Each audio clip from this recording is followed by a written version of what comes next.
उनके प्रति संवेदनाएं व्यक्त करता हूं। परिवार के एक सदस्य के रूप में मैं आपके दुख में शामिल हूं। चुनौती बड़ी है, लेकिन हमें मिलकर अपने संकल्प, अपने हौसले और तैयारी के साथ इसको पार करना है। साथियों, अपनी बात को विस्तार देने से पहले मैं देश के सभी डॉक्टरों, मेडिकल स्टाफ, पैरामेडिकल स्टाफ, हमारे सभी सफाई कर्मचारी भाई बहन, हमारे एम्बुलेंस के ड्राइवर्स, हमारे सुरक्षा बल, पुलिसकर्मी, सभी की सराहना करूंगा। आपने कोरोना की पहली वेव में भी अपना जीवन दांव पर लगाकर लोगों को बचाया था।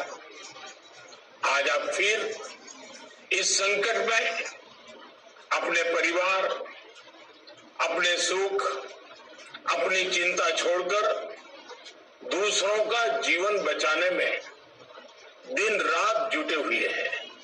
साथियों, हमारे शास्त्रों में कहा गया है, त्याज्यम न धैर्यम विदुरेऽपि काले, अर्थात कठिन से कठिन समय में भी हमें धैर्य नहीं खोना चाहिए।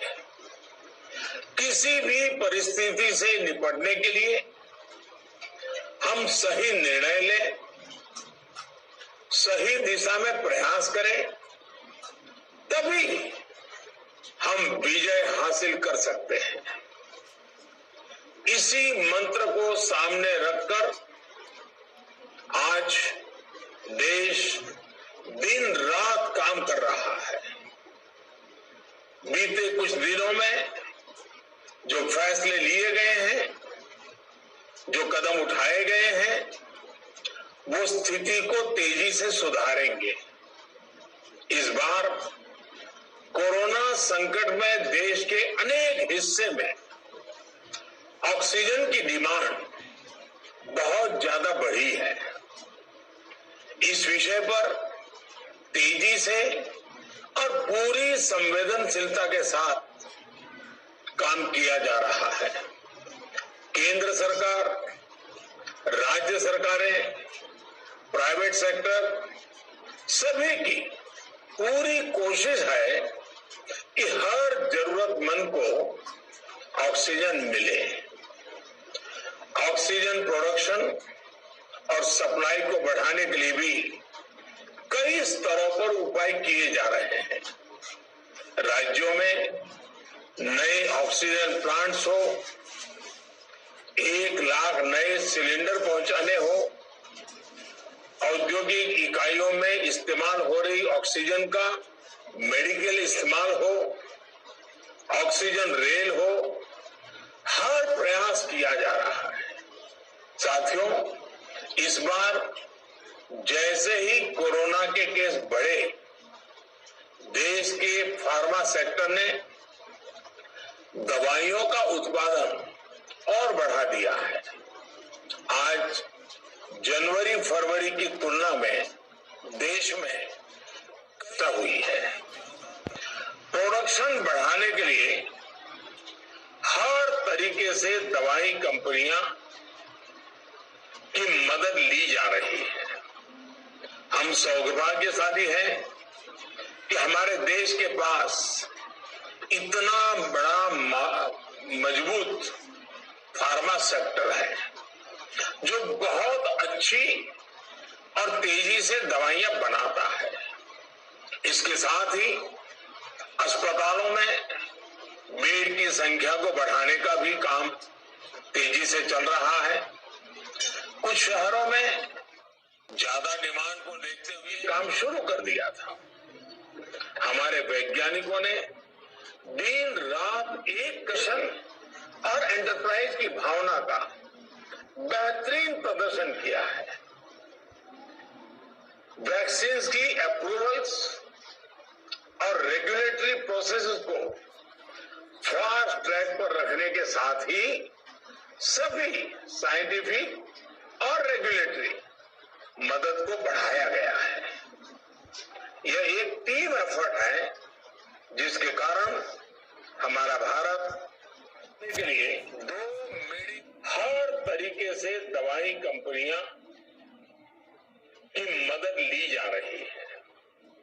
हम सौभाग्यशाली हैं कि हमारे देश के पास इतना बड़ा मजबूत फार्मा सेक्टर है जो बहुत अच्छी और तेजी से दवाइयां बनाता है। इसके साथ ही अस्पतालों में बेड की संख्या को बढ़ाने का भी काम, फ्रंटलाइन कोरोना वॉरियर्स और सीनियर सिटीजन्स के एक बड़े हिस्से को वैक्सीन का लाभ मिल चुका है।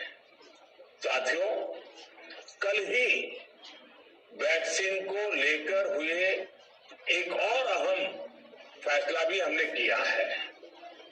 1 मई के बाद से 18 वर्ष के ऊपर के किसी भी व्यक्ति को वैक्सीनेट किया जा सकेगा। पहले की तरह ही सरकारी अस्पतालों में मुफ्त वैक्सीन मिलती रहेगी, जिसका फायदा, जैसा मैंने कहा, हमारे गरीब परिवार हो, हमारे मध्यम वर्ग, निम्न वर्ग के परिवार हो, वो उनका लाभ उठा सकेंगे। साथियों, हम सभी का प्रयास जीवन बचाने के लिए है, और जीवन बचाने के लिए तो है ही, प्रयास से भी ये है कि आर्थिक गतिविधियां और आजीविका कम से कम प्रभावित हो। प्रयास का तरीका यही रखा जाए। वैक्सीनेशन को 18 वर्ष की आयु के ऊपर के लोगों के लिए ओपन करने से शहरों में जो हमारे वर्कफोर्स है उसे तेजी से वैक्सीन उपलब्ध होगी। राज्यों और केंद्र सरकार के प्रयासों से श्रमिकों को भी तेजी से वैक्सीन मिलने लगेगी। मेरा राज्य प्रशासन से आग्रह है कि वो श्रमिकों का भरोसा जगाए रखे। उनसे आग्रह करें कि वो जहां है वहीं रहे।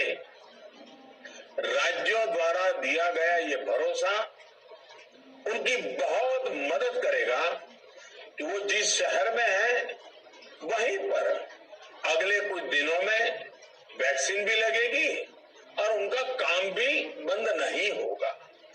साथियों, पिछली बार जो परिस्थितियां थी वो अभी से काफी भिन्न थी। तब हमारे पास इस वैश्विक महामारी से लड़ने के लिए कोरोना स्पेसिफिक मेडिकल इंफ्रास्ट्रक्चर नहीं था। आप याद करिए देश की क्या स्थिति थी।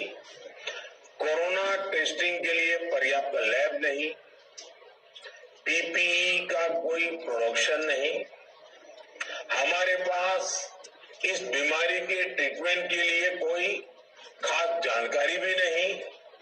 लेकिन बहुत ही कम समय में हमने इन चीजों में सुधार किया। आज हमारे डॉक्टरों ने कोरोना के इलाज की बहुत ही अच्छी एक्सपर्टीज हासिल कर ली है। वो ज्यादा से ज्यादा जीवन बचा रहे हैं। आज हमारे पास बड़ी मात्रा में पीपीई किट्स हैं, लैब्स का बड़ा नेटवर्क है और हम लोग टेस्टिंग की सुविधा को निरंतर बढ़ा रहे हैं। साथियों, देश ने कोरोना के खिलाफ अब तक बहुत मजबूती से और बहुत धैर्य से लड़ाई लड़ी है। इसका श्रेय आप सभी को, सभी देशवासियों को ही जाता है। अनुशासन और धैर्य के साथ कोरोना से लड़ते हुए आप देश को यहां तक लाए हैं। मुझे विश्वास है जन भागीदारी की ताकत से हम कोरोना के इस तूफान को भी परास्त कर पाएंगे। आज हम अपने चारों ओर देख रहे हैं कि कैसे कई लोग, कई सामाजिक संस्थाएं जरूरतमंदों तक मदद पहुंचाने में दिन रात जुटे हैं।